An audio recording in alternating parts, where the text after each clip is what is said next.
నమస్తే, welcome to iDream. నేను మీ Madhuri. Thyroid ఇది లేడీస్లో వచ్చే ఒక సమస్య అని అందరికీ తెలుసు. సో ఈ థైరాయిడ్ గ్రంథికి అలాగే ఎముకలకి ఏమైనా సంబంధం ఉందా? ఒకవేళ థైరాయిడ్ గ్రంథి లోపం వల్ల ఎముకలకి వచ్చే సమస్యలేంటి? వాటికి ఉండే పరిష్కారాలేంటి? డీటెయిల్గా చెప్పడానికి మనతో పాటు ఉన్నారు doctor Manoj Kumar Gudluru, ortho robotic joint replacement surgeon and sports medicine specialist. తనని అడిగి డీటెయిల్గా తెలుసుకుందాం. Hello doctor. థైరాయిడ్ గ్రంథి అంటే థైరాయిడ్ ఉన్న వాళ్ళకి ఎముకల్లో ఏమైనా ప్రాబ్లమ్స్ వచ్చే ఛాన్సెస్ ఉంటాయా? ముఖ్యంగా లేడీస్లో ఎక్కువగా వస్తుంది. సో వాళ్ళకి ఎలాంటి ప్రాబ్లమ్స్ వచ్చే ఛాన్సెస్ ఉంటాయి? థైరాయిడ్ ఉండటం వల్ల మంచిదండి. యూజువల్గా థైరాయిడ్ ఉంది అని అంటే మన బాడీలో అది T3, T2 అండ్ T4 ఇలా ఈ హార్మోన్స్ అనేవి రిలీజ్ చేస్తుంది. TSH అనే హార్మోన్స్ రిలీజ్ చేస్తుంటుంది. ఈ రిలీజ్ చేయటం వల్ల మన బాడీలో ఉన్న అన్ని భాగాలు కరెక్ట్గా పనిచేస్తూ ఉంటాయి. అవును. ఎముకలు కావచ్చు, లేదంటే మూడ్ స్వింగ్స్ కావచ్చు. చాలా వరకు అంటే మీ యొక్క బాడీలో యొక్క ప్రతి పనితనాన్ని కొంత ఈ హార్మోనల్ ఇంబ్యాలెన్స్ అనేది బ్యాలెన్స్ చేస్తూ ఉంటుంది. ఎప్పుడైతే ఈ యొక్క థైరాయిడ్ స్టిమ్యులేట్ చేసే హార్మోన్స్ ఎప్పుడైతే తగ్గిపోతాయో, ఎప్పుడైతే ఇదవుతుందో చాలా రకాల సమస్యలు వస్తుంటాయి. థైరాయిడ్ లోపం వల్ల చాలా వరకు వెయిట్ పెరగటం కావచ్చు, వెయిట్ తగ్గటం కావచ్చు, అండ్ కొంతమందికి బీపీ పెరగటం కావచ్చు, బీపీ తగ్గటం అంటే లో బీపీ రావడం కావచ్చు. చాలా రకాల సమస్యలతో గురిపోతుంటారు.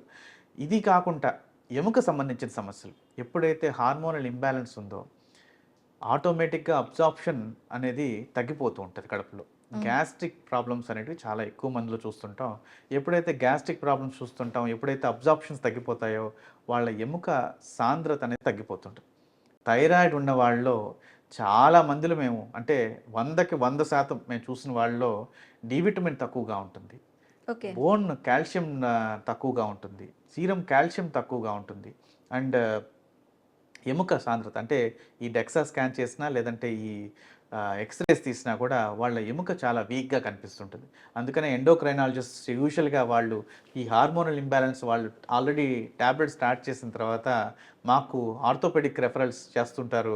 వాళ్ళు చెప్తూ ఉంటారు, ఖచ్చితంగా మీకు థైరాయిడ్ సమస్య ఉంది, ఆర్థోపెడిక్ డాక్టర్ గారు కూడా కలవండి ఖచ్చితంగా. ఎందుకనంటే ఆయన బోన్ని చూసి మీరు ఎలా ఉండాలని చెప్తారు, దాన్ని హార్మోన్స్ ఏమైనా చేంజెస్ ఏమైనా ఉంటే చేస్తారు. రెండోది ఆస్టియోపోరోసిస్లోకి వెళ్ళుంటే దానికి ఆస్టియోపోరోసిస్ ఇంజెక్షన్స్ ఉన్నాయి, అవి చేస్తారని వాళ్ళు చెప్పి పంపించడం జరుగుతూ ఉంటుంది. యూజువల్గా థైరాయిడ్ గ్రంథి ఎప్పుడైతే ఇంబ్యాలెన్స్ ఉంటుందో వాళ్ళకి బీపీ సమస్యలు చాలా ఎక్కువగా ఉంటాయి.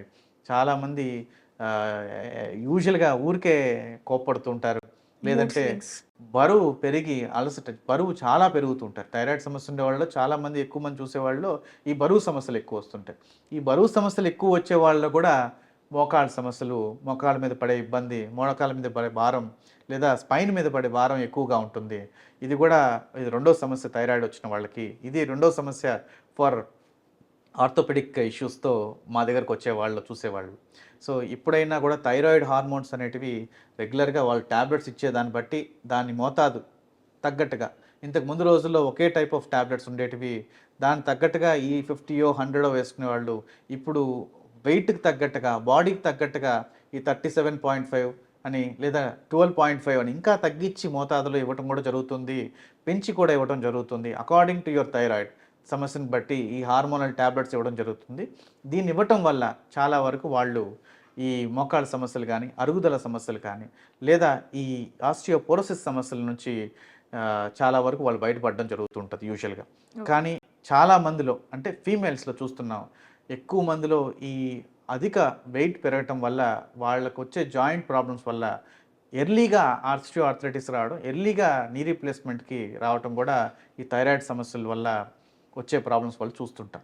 అయితే ఇవి తగ్గడానికి మనకి ఇంకేమైనా దారులు ఉన్నాయా? ఈ థైరాయిడ్ సమస్యతో వచ్చే ఎముకల ప్రాబ్లంకి మనం ఇంకేమైనా ట్రీట్మెంట్స్ యాడ్ చేయొచ్చా? యూజువల్గా ఏంటంటే కాల్షియం సిట్రేట్స్ కానీ, లేదంటే కాల్షియం కార్బోనేట్స్ కానీ, యూజువల్గా మేల్స్లో అయితే కార్బోనేట్స్, ఫిమేల్స్లో అయితే సిట్రేట్స్ కానీ, ఈ కాల్షియం ఇవ్వటం కానీ, కొలాజన్స్ అంటే ఎక్కువ డ్యామేజ్ కానివ్వకుండా, ముందే ఆల్రెడీ డ్యామేజ్ ఉంది, ఆల్రెడీ హార్మోన్స్ సరిగ్గా సప్లై చేయట్లేదు.